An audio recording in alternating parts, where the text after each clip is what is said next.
Hello students, welcome to my YouTube channel. Today we will discuss about the next topic of Unit 2, Atomic Structure of Class +1, and the topic is Quantum Mechanism Model of Atom.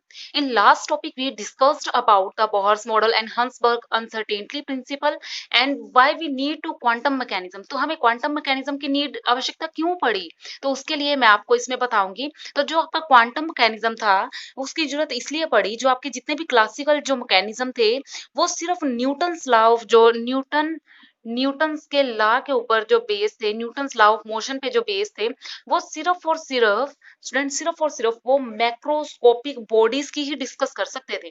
Macroscopic bodies जिस तरह से, जैसे मान लो कि falling stones और motion of planes, जो planets हैं वो सन के अराउंड किस तरह से मोशन करते हैं उनके बारे में बता सकता था।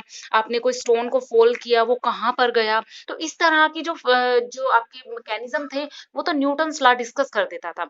लेकिन जब हम बात करते थे माइक्रोस्कोपी की, तो माइक्रोस्कोपी के जितने भी लॉस थे, जितने भी पार्टिकल्स थे, लाइक इलेक्ट्रॉन हो गए, एटम्स हो गए, मॉलिक्यूल्स हो गए, तो उनके लिए ये डिस्कस नहीं कर सकता था। ठीक है, तो इसलिए जो न्यू ब्रांच ऑफ साइंस की थी वो ड्यूल नेचर ऑफ मैटर और कंसिडरेशन के ऊपर जो फॉरवर्ड थी, जिसको हमने क्वांटम मैकेनिज्म का नाम दे दिया। ठीक है, तो इसलिए क्वांटम मैकेनिज्म की जरूरत पड़ी, क्योंकि जो मेरे न्यूटन्स लॉ ऑफ मोशन को डिस्कस करते थे पहले, हंसबर्ग हो गया, ड्यूल नेचर हो गया, तो वो सिर्फ जो मैक्रोस्कोपिक बॉडीज थी उन्हीं तक ही सीमित था। ठीक है, लेकिन जो माइक्रोस्कोपिक बॉडीज थी इनके बारे में डिस्कस नहीं कर सका। That is why we need quantum mechanism model of atom. तो इसके अंदर स्टूडेंट हम एक छोटी सी इक्वेशन पढ़ेंगे, श्रोडिंगर वेव इक्वेशन। ठीक है, श्रोडिंगर वेव इक्वेशन पढ़ेंगे, जिसको 1926 में क्वांटम मैकेनिज्म में अर्नेस्ट जो श्रोडिंगर एक वैज्ञानिक था, 1926 में उन्होंने इस वेव के बारे में बताया। तो देखिए, चलो चलते हैं, मैं आपको एक स्क्रीन से दिखाती हूँ कि श्रोडिंगर वेव इक्वेशन क्या थी। तो देखते हैं श्रोडिंगर वेव इक्वेशन क्या है।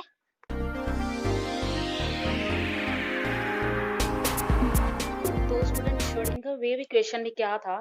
श्रोडिंगर वेव इक्वेशन से पहले जो हमने हंसबर्ग अनसर्टेनिटी प्रिंसिपल पढ़ा था, उसके अंदर ज्यादा चीजों की नॉलेज नहीं हुई है। तो उसके बाद जो अरविंद श्रोडिंगर थे, उन्होंने 1926 में ड्यूअल नेचर ऑफ इलेक्ट्रॉन्स को बताया था। ठीक है, तो उन्होंने क्या कहा, और भी बात बताई इसके बारे कि जो इलेक्ट्रॉन है उसको डिस्क्राइब कर सकते हैं हम 3 डायमेंशनल वेव में। ठीक है, तो 3 डायमेंशनल वेव में जो electric field of positively charge है न्यूक्लियस के अराउंड, देखो यहाँ पर जो न्यूक्लियस होता है इसके अराउंड, यहाँ पर देखो जो न्यूक्लियस के अराउंड जो इलेक्ट्रॉन्स होते हैं, वो जो होते हैं आपके, जो ये न्यूक्लियस है ये तो है पॉजिटिवली चार्ज न्यूक्लियस। ठीक है, तो इसके अराउंड जो 3 डायमेंशनल जो स्पेस था, वेव इलेक्ट्रॉन था, तो वो क्या थे आपके, उसको डिस्क्राइब किया था इसने। नेक्स्ट था the probability of finding an electron at any point around the nucleus can be determined by the help of Schrodinger wave equation. तो देखो यहाँ पर जो न्यूक्लियस है, यहाँ न्यूक्लियस न्यूक्लियस के अराउंड जो ये इलेक्ट्रॉन है, यहाँ से लेके यहाँ तक की जो उसकी चार्ज था, ठीक है, यहाँ से लेके यहाँ तक की जो उसका डिस्टेंस था, उसको डिटरमाइन किया गया श्रोडिंगर वेव इक्वेशन के द्वारा। ठीक है, तो देखो जो आपका ये जो श्रोडिंगर वेव इक्वेशन थी, ठीक है, श्रोडिंगर वेव इक्वेशन जो थी मैं अभी आपको दिखाऊंगी, वो श्रोडिंगर वेव इक्वेशन ये है, देखो। तो इसको कैसे बोल सकते हो आप, psi square, sorry, curly square psi divided by curly x square plus curly square psi divided by curly y square plus curly square psi by curly z square और plus 8 pi square m divided by s square E minus V psi is equal to 0। यहाँ x Y और Z ये क्या है, ये 3 space हैं जो आपके, ये देखो इस तरह से एक्स वाई और जेड। ठीक है, तो ये जो आपका 3 डायमेंशनल स्पेस है वहां से है। और जो आपका एम है, एम क्या है, मास ऑफ इलेक्ट्रॉन, और एच जो है ये है आपका प्लांक्स कांस्टेंट। ठीक है, और ई जो है आपकी ये टोटल एनर्जी है।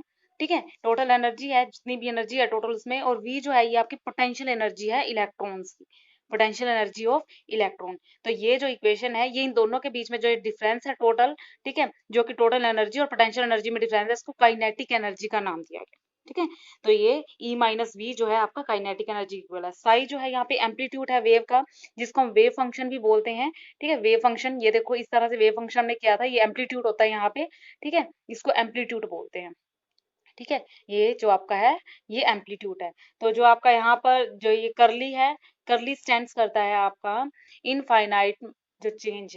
ठीक है, तो ये जो करली है यहाँ पर आपका, ये इनफाइनाइट चेंज को जो है वो शो करता है।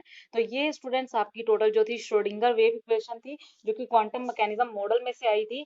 ठीक है, तो इसको पूरे के पूरे फंक्शन को हम, जो ये आपका करली स्क्वायर एक्स स्क्वायर, जब हम इसका डेरिवेटिव करते हैं curly square by curly y square plus curly square by curly z square, इसको पूरे को हम यहाँ डेल्टा, इस डेल्टा से डिनोट कर सकते हैं, delta psi, delta square psi. ठीक है, तो देखो जो ये आपका curly square psi by curly x square plus curly square psi curly y square plus curly square psi by curly z square, जो ये आपका ये पूरा का पूरा वेव फंक्शन है, इसको हम पूरा का पूरा हम डेल्टा स्क्वायर साई से नोट कर सकते हैं। तो जो श्रोडिंगर वेव इक्वेशन है उसको हम इस तरह से राइट कर सकते हैं, delta square psi plus 8 pi square m divided by h square E minus v. तो अब इसकी फिजिकल सिग्निफिकेंस पढ़ लेते हैं। तो स्टूडेंट देखो फिजिकल सिग्निफिकेंस क्या बनेगी इसकी, जो साई है ये इसको साई बोलते हैं। ठीक है, तो देखो स्टूडेंट ये एक वेव फंक्शन है। ठीक है, और इसकी कोई फिजिकल सिग्निफिकेंस नहीं होती क्योंकि एक वेव फंक्शन है इस कारण से। और जो साई स्क्वायर है किसी भी पॉइंट पे ये देता है probability of finding electron at that point. ठीक है, जैसे मान लो कि यहाँ पर इसका न्यूक्लियस है तो इसके अराउंड में जितने भी ये जो इलेक्ट्रॉन्स का क्लाउड होगा ये सारा का सारा, ठीक है, हाइड्रोजन एटम में आपने boundary of surface of maximum probability जो फाइंड किया था।